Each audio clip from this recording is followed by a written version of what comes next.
Watch someone yawn near you right now and you'll feel it. Your jaw loosens. Your eyes start to water. Within seconds, you're doing it too. You didn't choose this. Nobody asked your permission.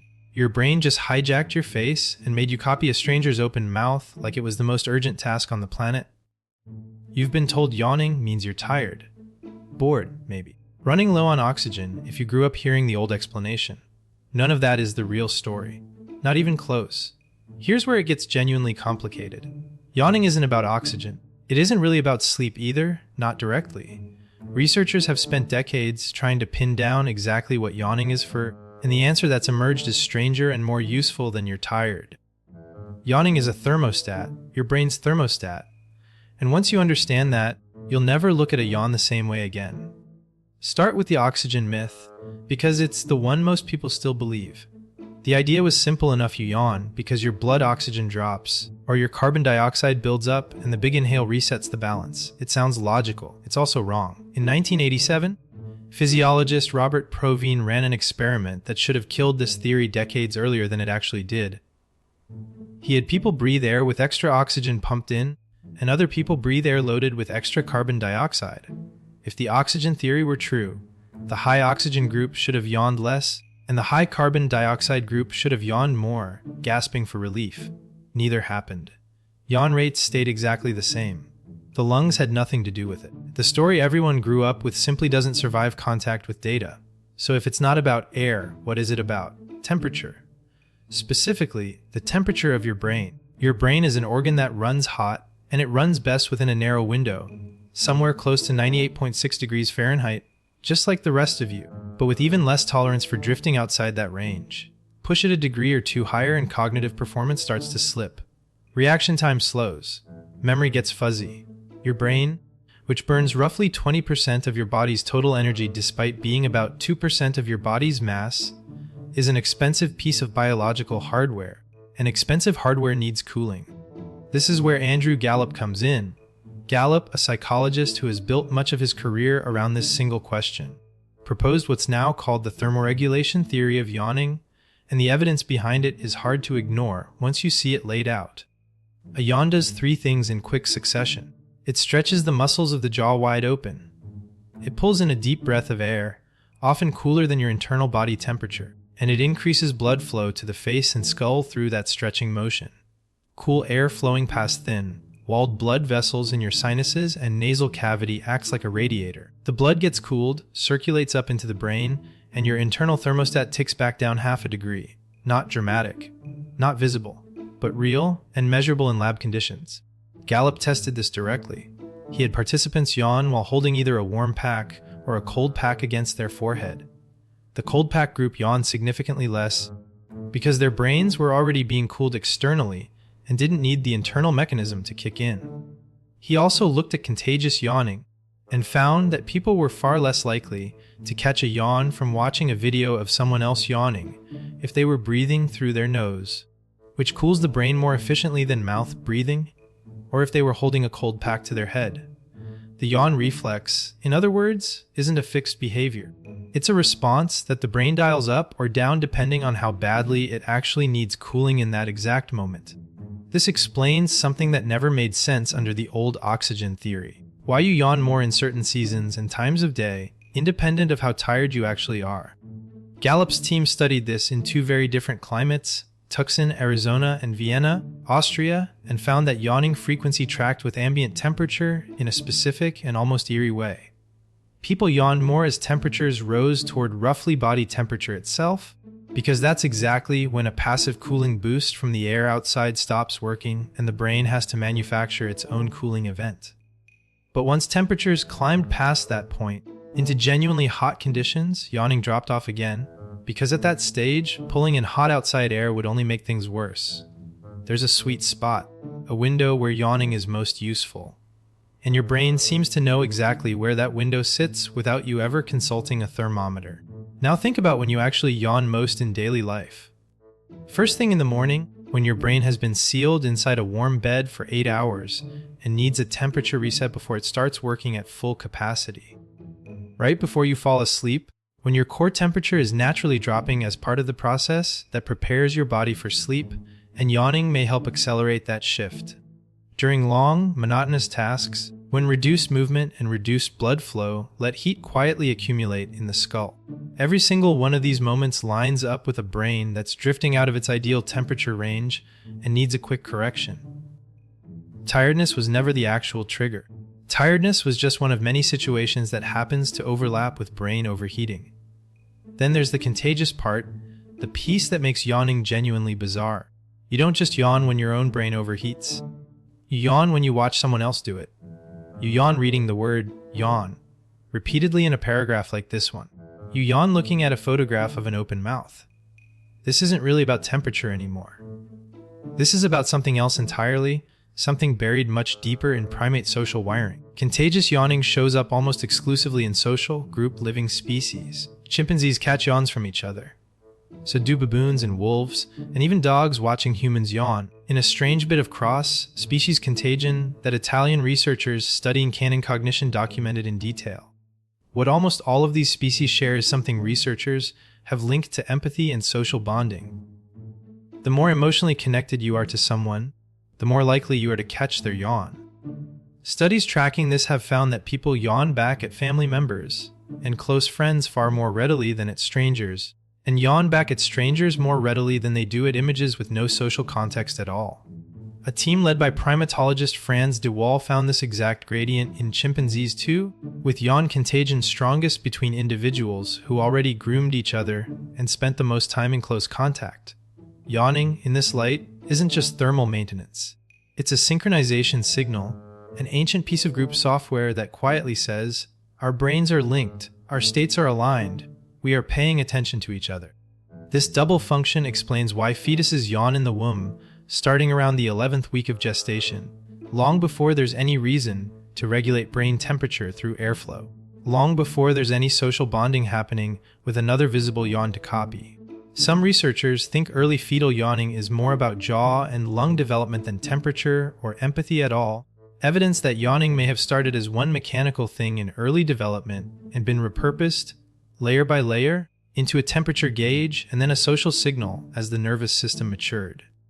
Evolution doesn't design things from scratch with a clean blueprint. It bolts new functions onto old machinery and keeps whatever sticks. This is also why yawning shows up as an early symptom in conditions that affect brain temperature, regulation, or social cognition, sometimes before more obvious symptoms appear. Migraine sufferers frequently report a wave of yawning in the hours before an attack begins, which some researchers connect to early shifts in hypothalamic activity, the brain region responsible for temperature control. People with certain neurological conditions that affect empathy and social processing, including some forms of autism spectrum disorder, show measurably reduced rates of contagious yawning, even though their own spontaneous yawning, the kind tied purely to temperature, stays completely normal. That split is revealing. It tells you these really are two separate systems, wearing the same disguise, two different evolutionary pressures that happen to land on the exact same physical movement. So the next time someone yawns across the room from you, and you feel that pull in your own jaw, you're not watching tiredness spread through a crowd like some kind of social virus. You're watching two ancient systems firing at once. A cooling mechanism quietly keeping an overworked, overheating brain inside its narrow operating range. And underneath that, a synchronization signal, one of the oldest pieces of social wiring primates carry, silently confirming that your nervous system and someone else's are, for one stretching eye-watering second, running on the exact same wavelength. Before you write this off as a minor curiosity about facial muscles, consider how strange it is that this single behavior shows up across nearly the entire animal kingdom, not just in primates. Snakes yawn, fish yawn, or do something close enough to it that researchers studying it use the same word. Birds yawn. Even sharks have been recorded doing the open, jaw stretch that fits the basic pattern. That kind of distribution, spread across animals separated by hundreds of millions of years of evolution, almost never happens by accident. When a behavior survives that long and that widely, it's usually because it's solving a problem that never went away. Brains overheat. That problem has existed since the first creature developed a centralized nervous system worth protecting, and yawning appears to be one of the oldest patches ever written for it. This is also why yawning gets weirder the more closely you look at exactly which muscles are involved. It isn't a simple deep breath, it's an unusually specific, almost theatrical sequence. The jaw stretches to its maximum range, often audibly cracking in older adults. The eyes squeeze shut or water. The middle ear muscles contract, which is why a big yawn sometimes produces a faint popping sound, similar to what happens when you swallow at high altitude. The diaphragm pulls down hard, well past what a normal breath requires. Then, on the exhale, there's frequently a brief stretch of the arms or back, something researchers call pendiculation, which shows up in animals from dogs to lions, and seems to be wired into the exact same neural circuit as yawning itself. None of this matches what you'd design if the only goal were getting a bit more oxygen into the lungs. It matches something built specifically to move blood and air past the skull as efficiently and forcefully as possible, in the shortest window of time, which is precisely what a thermal reset would require. There's a useful comparison researchers have made here, and it's one that sticks. Think about what happens when a laptop starts running hot. Most modern machines have a fan that kicks on automatically once internal temperature crosses a certain threshold, runs hard for a few seconds, pulls cooler air across the components, and then shuts back off once the temperature drops back into range. Nobody schedules that fan. It isn't tied to a clock. It's tied entirely to a sensor reading the actual heat level in real time and triggering a fix exactly when needed, then stopping the moment the fix has worked. Yawning behaves almost identically.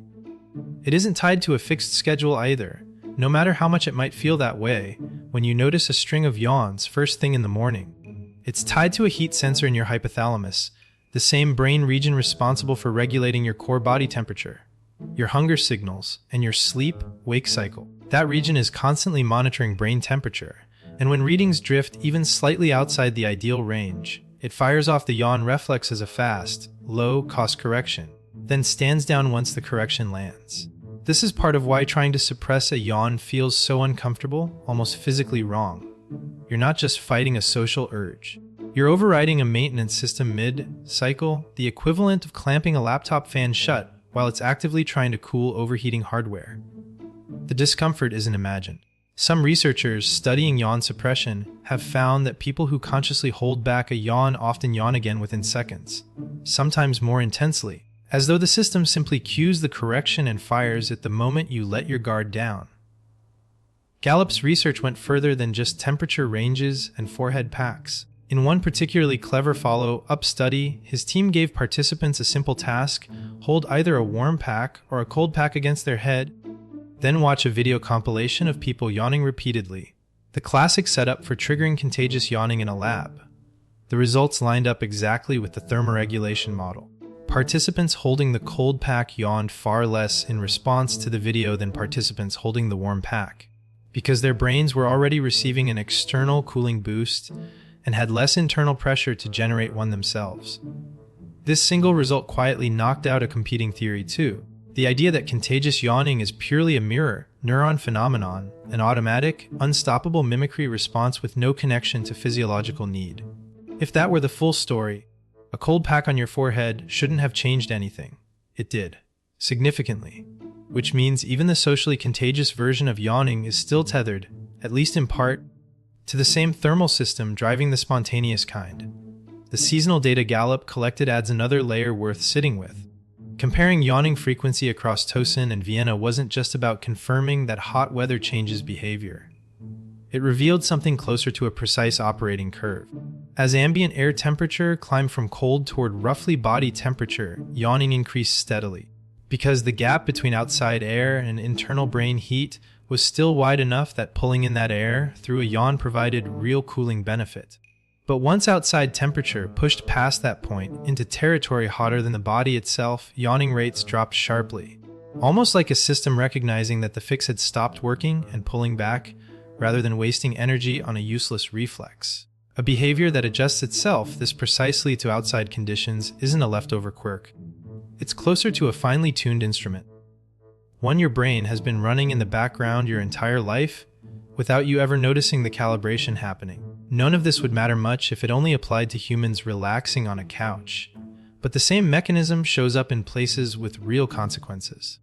Athletes have been observed yawning heavily in the moments before intense physical exertion, not because they're bored or tired before a competition, but possibly because the brain is preemptively cooling itself ahead of a spike in metabolic heat production that's about to follow.